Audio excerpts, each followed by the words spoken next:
ஜெபம் செய்வோம்.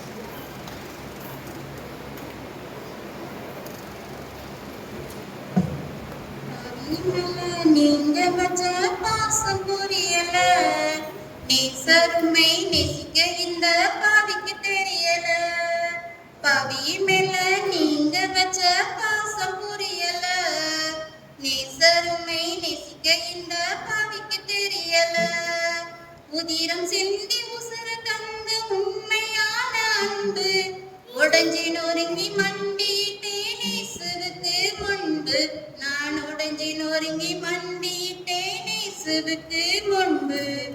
அப்பா உங்க மடியில நான் தலை சாய்க்கணும், அப்பா உங்க நினப்புலதான் உயிர் வாழணும். அப்பா உங்க மடியில நான் தலை சாய்க்கணும், அப்பா உங்க நினப்புலதான் உயிர் வாழணும். என் மனசு புரிஞ்சு தெய்வம் நீங்கப்பா, என் மனசு நிறைஞ்ச செல்வம் இயேசுப்பா. மனசு புரிஞ்சு தெய்வம் நீங்கப்பா, என் மனசு நிறைஞ்ச செல்வம் இயேசுப்பா. எங்களை நேசிக்கிற எங்கள் அன்பின் பரலோக நல்ல தகப்பனே, இந்த நேரத்துக்காக நன்றி செலுத்துற இயேசுப்பா. எங்களுடைய பாடுகள் பாவங்களுக்காக தகப்பனே உங்களுடைய உயிரை கொடுத்து அந்த ரத்தத்தினால் ராஜா எங்களுடைய பாவங்களை மன்னிங்கன்னு சொல்லி நாங்க இந்த நேரத்துல இருக்கிற இயேசுப்பா. முதல் வார்த்தையை தியானித்த இயேசுப்பா, இரண்டாவது வார்த்தையை தியானிக்க போற இயேசுப்பா, பேசுகிற அடியாளை மறைத்து என் தேவன் வெளிப்படும்படியாக ஜெபிக்கிறோம். குற்றங்கள் குறைகள் இருக்குமானால் தயவாய் மன்னிங்க, ஆசீர்வதிங்க, வழிநடத்துங்க. இயேசு கிறிஸ்துவின் மூலம் ஜெபங்கள் நல்ல பிதாவே. இயேசுப்பா கூறிய 7 வார்த்தையில ஃபர்ஸ்ட் வார்த்தையை நம்ம தியானித்தோம். இப்ப 2வது வார்த்தையை தியானிக்க போறோம். என்ன அப்படின்னா லூக்கா 23ஆம் அதிகாரம் 43ஆம் வசனம்.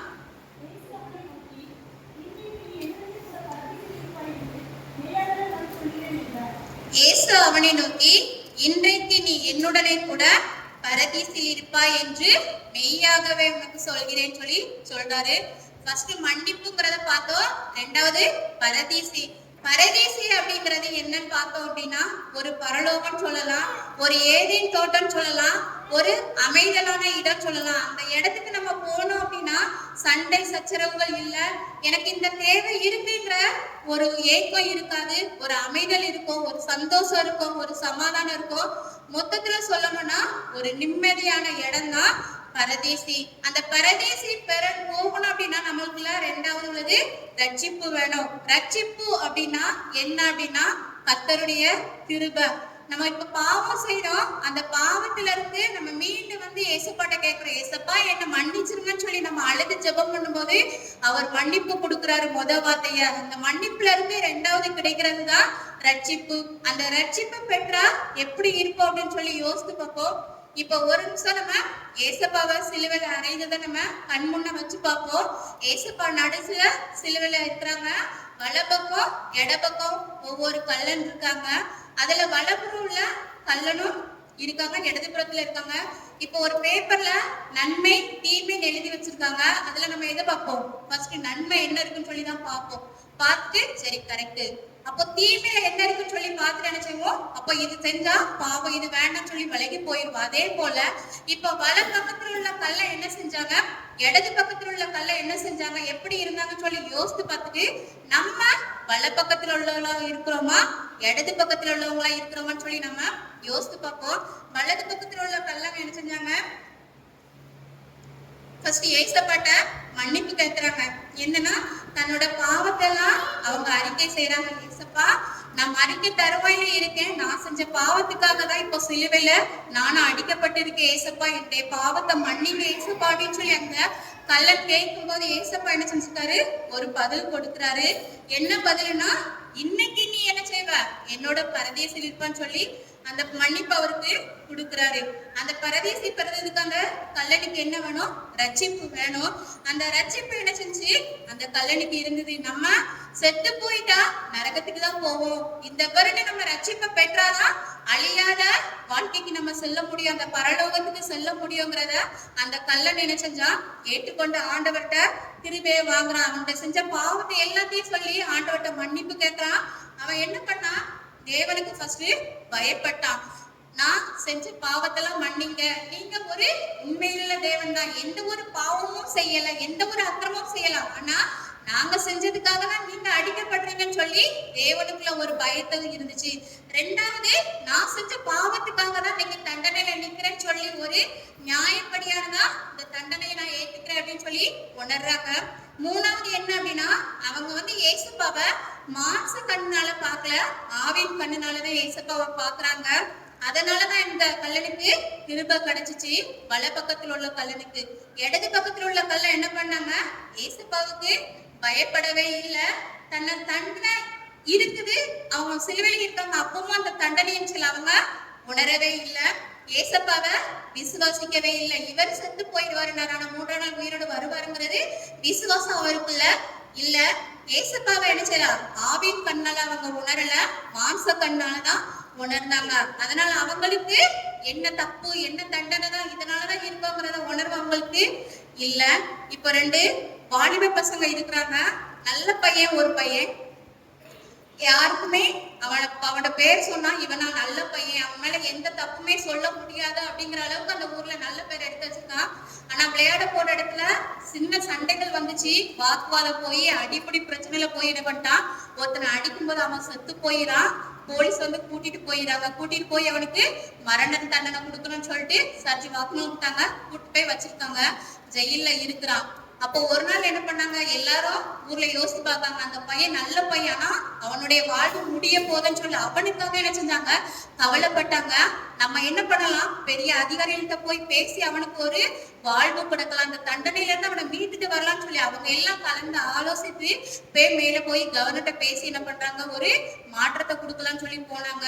அதே போல கவர்னர் என்ன செஞ்சுட்டாங்க, ஒத்துக்கிட்டாங்க. சரி, இவ்வளவு நல்ல பையனா இருக்கான், ஏதோ ஒரு சின்ன முடிவுனால அவனுடைய வாழ்க்கையை அழிச்சுட்டான், இந்த இடத்துல வந்து இருக்கிறான்னு சொல்லி அவனுக்கு மன்னிப்பு கொடுக்கலாம்னு சொல்லிட்டு என்ன பண்ணாங்க, மன்னிப்பு லெட்டரோட அவனை பார்க்க போறாங்க.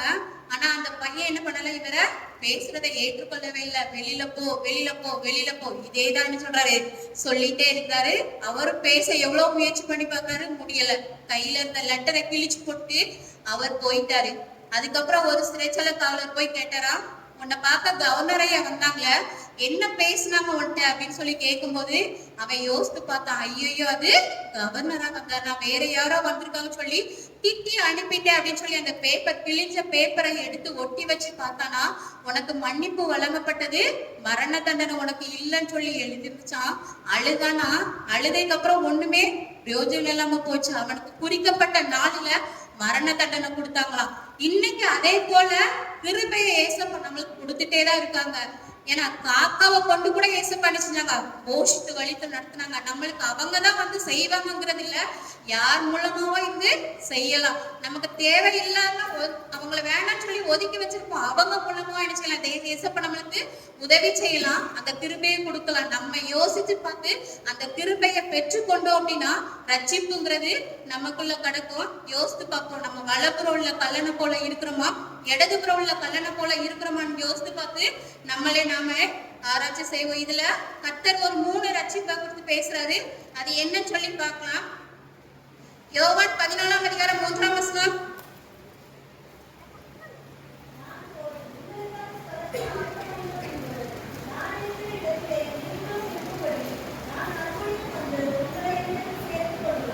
நான் எங்க இருக்கிறேனோ அங்க நீ இருக்கணும். ஏசப்பா இருக்கிறது எங்க, பரலோகம். அந்த ரட்சிப்பை பெற்றா மட்டும்தான் பரலோக ராஜ்யத்துக்கு போக முடியும். அதுக்கு கிருபைங்கிறது நம்மளுக்கு வேணும். அவர் ஆசைப்படுறாரு, நான் எங்க இருக்கிறேனோ அந்த இடத்துலதான் நீ இருக்கணும்னு சொல்லி ஏசப்பா எதிர்பார்க்கிறாரு. யோவான் 17:24.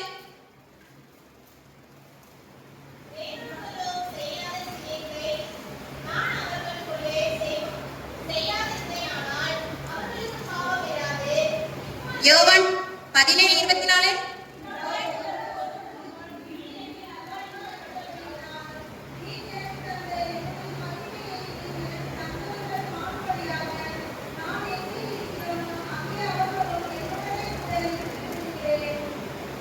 பிதாவிட்ட வேண்டிக் கொள்கிறாங்க. அந்த உலகம் தோற்றதுக்கு முன்னால நீங்க என்ன அன்பா இருந்தீங்க, அதே போல நானும் என்ன செய்றேன், என் பிள்ளைங்க மேல அன்பா இருக்கிறேன். நான் எங்க இருக்கிறேனோ அதே இடத்துல அவங்களும் இருக்கணும்னு சொல்லி நான் ஆசைப்படுறேன்னு சொல்லி பிதாவிட்ட மன்னிப்பு கொடுக்கிறாரு. இப்ப இதுல பார்த்தோம் அப்படின்னா ஏசாயா 12ஆம் அதிகாரம் 2ஆம் வசனம். ஏசாயா 12:2.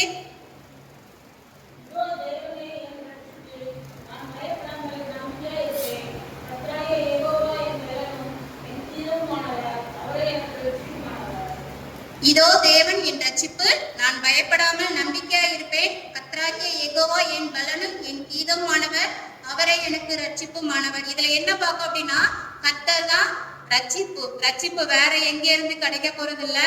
நான் இந்த சர்ச்ல தலைவராக இருக்கிறேன், பொருளாளர் இருக்கேன், செயலாளராக இருக்கிறேன், அப்படி இருந்தாலும் ஒரு ரட்சிப்பு கிடையாது. ரட்சிப்புங்கிறது அவர்கிட்ட மட்டும்தான் உண்டு. நான் அந்த சர்ச்சுக்கு வர இவ்வளோ கொடுக்குறேன், இவ்வளோ செய்யறேன் அப்படிங்கறதுலாம் பரலோகத்துல கிடையாது. நம்ம எப்படி இருக்கிறோமோ அதுக்கு ஏற்றால மட்டும்தான் ரட்சிப்புங்கிறது உண்டு. அது கர்த்தரிடத்துல மட்டும்தான் உண்டு. அந்த ரட்சிப்பை பெற்றோம் அப்படின்னாதான் பரதேசிக்கு போக முடியும். சங்கீதம் 25:5. நீரே என் ரட்சிப்பின் தேவன், உம்மை நோக்கி நாள் முழுவதும் காத்திருக்கிறேன். சங்கீதக்காரர் சொல்றாரு, உம்மை மட்டும்தான் நோக்கி நான் காத்திருக்கிறேன். இந்த ரட்சிப்பு பெறுவதற்கு வருஷ கணக்கா நம்ம நினைச்சோம் காத்திருக்கணும். ஒரு அற்புதம் வேணும், அதிசயம் வேணும் அப்படின்னு நினைச்சோம் காத்துதான் இருப்போம். ஒரு மணமகனுக்கு மணமகளை தேடணும் அப்படின்னா வருஷ கணக்கா நம்ம நினைச்சிடும் காத்து இருக்கதான் செய்யணும். ஏன்னா தனிமை என்பது நல்லதுல ஏற்றத்துமே உண்டாக்குன்னு சொல்லியிருக்காரு. அவர் கூட்டிட்டு வர்றது வரை நம்ம காத்திருக்கணும். அதே போல அந்த ரட்சிப்பு வரணும், கிடைக்கணும்ன்றது வரை நம்ம நினைச்சணும் காத்துதான் இருக்கணும்னு சொல்லி சொல்றாங்க. ரெண்டாவது என்ன அப்படின்னா, சங்கீதம் 27:1. என் வெளிச்சோ என் ரட்சிப்போ மாணவர் தான். சங்கீதம் 3:8.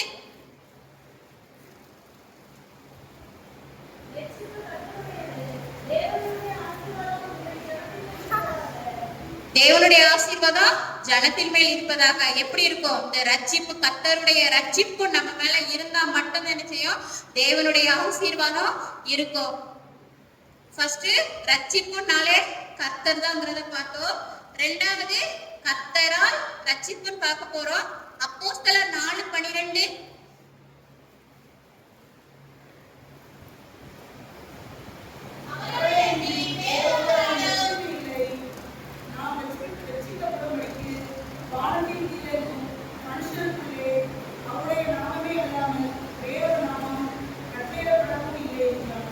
அவர்களாயின்றி வேறொருவராலும் ரட்சிப்பு இல்லை, வேறொரு நாமம் கட்டளைப்படவும் இல்லை. அவர்தான் ரட்சிப்பு. எல்லாமே எல்லாமே ஏசப்பா தான். ஏசப்பா இருந்தாதான் நம்மளுடைய பாவம் மன்னிக்கப்பட்டதுனாதான் கிருபை கிடைக்கும். கிருபையில இருந்து ரட்சிப்புங்கிறது கிடைக்கும். அப்படி இருந்தாதான் நம்ம பரதேசத்துக்கு போக முடியும் அப்படின்னு சொல்லலாம். காலையில நான் 7:15 எங்க அம்மா போன் பண்றேம்மா வீட்டுக்கு வந்துட்டேன்னு சொல்லி, அப்போ எங்க அம்மா சொல்றாங்க, ஏமா எல்கத்தா இறந்துட்டாங்களா அப்படின்னாங்க. அதுக்கப்புறம் 10 மணிக்கு போன் போடுறேன். எங்க அப்பா போன் எடுத்து சொல்றாங்க, அடக்கம் பண்ணியாச்சுமா, இப்ப என்ன பண்றாங்க, ஜெபம் ஆரம்பிக்கிறதுக்கு ஏற்பாடு நடக்குதுங்க. மனுஷனுடைய வாழ்வு இதுலதான். நான் இன்னைக்கு நல்லா இருக்கேன், நாளைக்கு அந்த ரட்சிப்பை பெற்றுக்கொள்வேன் அப்படின்னு சொல்லி நம்ம தள்ளி வச்சு போனோம் அப்படின்னா ஒரு கேள்விக்குறிதான். இன்னைக்கு இருக்கிற மனுஷன் நாளைக்கு இல்ல. அது நம்மளுடைய கையில எதுவுமே இல்ல. அதனால அந்த ரட்சிப்புங்கிறத நம்ம யோசித்து பார்ப்போம். நம்ம கிட்ட என்னென்ன பாவம் இருக்குங்கிறத யோசித்து பார்த்து, ஏசப்பா இது தெரிஞ்சோ செஞ்சிருப்பேன், தெரியாமலும் செஞ்சிருப்பேன், அந்த பாவத்தை மன்னிங்கன்னு சொல்லி அந்த பாவத்தை நம்ம விட்டுட்டோம் அப்படின்னா அந்த ரட்சிப்புங்கிறது நமக்கு கிடைக்கும். அந்த ரட்சிப்பு இல்லை அப்படின்னா நம்ம பரதேசிக்கு போக முடியாது. ஏசாயா 43:11.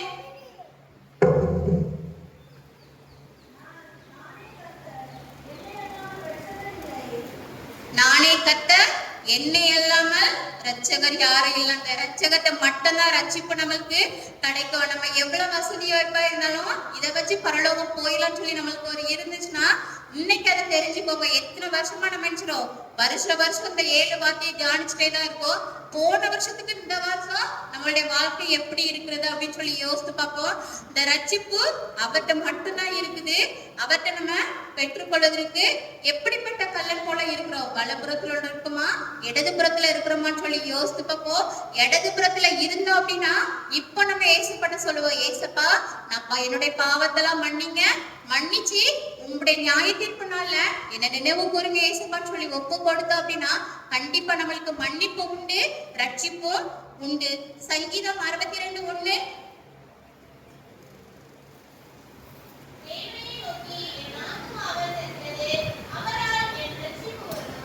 தேவனை நோக்கி என் அவரால் என் ரட்சிப்பு வரும். நம்ம ஏதாவது ஒரு இக்கட்டான சூழ்நிலை கஷ்டத்துல இருக்கும்போது கர்த்தர் நினைச்சுவாரு, கண்டிப்பா பதில் கொடுப்பாரு. நம்ம கனாத பெறுவதற்கு என்ன செய்யணும்? காத்திருக்கணும். அவர்கிட்ட தான் நம்ம என்ன செய்யணும்? காத்திருக்கணும். சர்ச்சைக்கு வர போறோம், இந்த இடத்துல நம்ம ஒப்பு கொடுத்து ப்ரேயர் பண்ணலாம். ஏசப்பா, என்னுடைய தேவைகள் இருக்கு ஏசப்பா, இந்த தேவையை நீங்க சந்திச்சு கொடுங்க ஏசப்பா அப்படின்னு சொல்லி அவருடைய நாமத்துல வந்து நம்ம இந்த இடத்துல அமர்ந்திருந்தோம்னா கண்டிப்பா என்ன செஞ்சு அதுக்கு பதில் உண்டு. எரேமியா 3:23.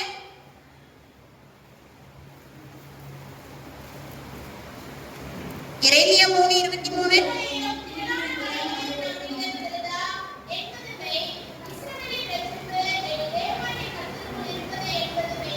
மெய்யே, கர்த்தருக்குள் இருப்பது மெய்யே. மெய்யினா உண்மை. உண்மைதான். ஏசப்பட்ட கிருபை உண்டு, மன்னிப்பு உண்டு, ரட்சிப்பு உண்டு. எத்தனை நம்ம வாஸ்து திருப்பி திருப்பி பார்த்தாலும் ரட்சிப்பு ரட்சிப்பு ரட்சிப்பு அது ஒரே இடத்துலதான் உண்டு, அது கர்த்தர் இடத்துலதான் உண்டு. நம்ம பரதேசிக்கு போனோம் அப்படின்னா நம்முடைய பாவத்தை அறிக்கை செஞ்சாலும் அந்த கிருபை உண்டு, கிருபையில இருந்து ரட்சிப்பு உண்டு. ஃபர்ஸ்ட் பார்த்தோம் கர்த்தர் தான் ரட்சிப்புன்னு பார்த்தோம், ரெண்டாவது கர்த்தரால் தான் ரட்சிப்புன்னு பார்த்தோம், இப்போ கர்த்தர் இடத்தில் தான் ரட்சிப்பு இருக்குன்னு சொல்லி பார்க்கிறோம். சங்கீதம் 137.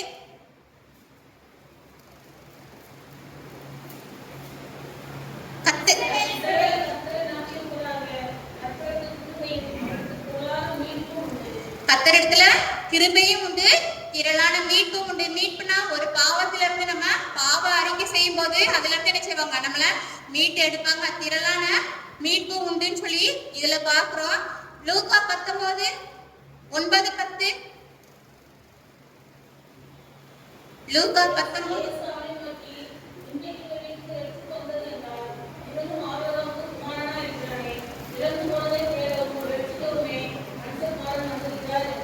இதுல சகைய ஸ்டோரி நம்மளுக்கு தெரியும் அப்படித்தானே. நிறைய அந்தஸ்து உள்ளவங்க தான், அதிகமா வட்டிக்கு ஆசைப்படுறவங்க தான். அந்த ஏசுங்கிற ஒரு ஆளை நம்ம பார்க்கணுங்கிறதுக்காண்டி என்ன பண்ணாங்க? மரத்து மேல ஏறினாங்க.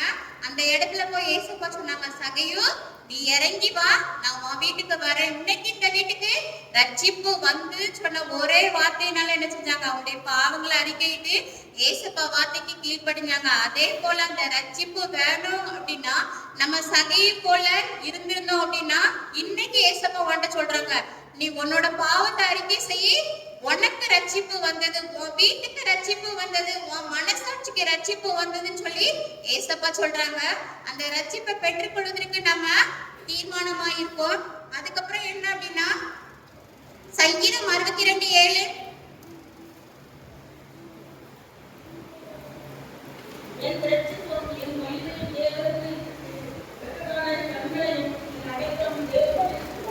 என் ரட்சிப்பும் என் மகிமையும் தேவனிடத்தில் இருக்கிறது.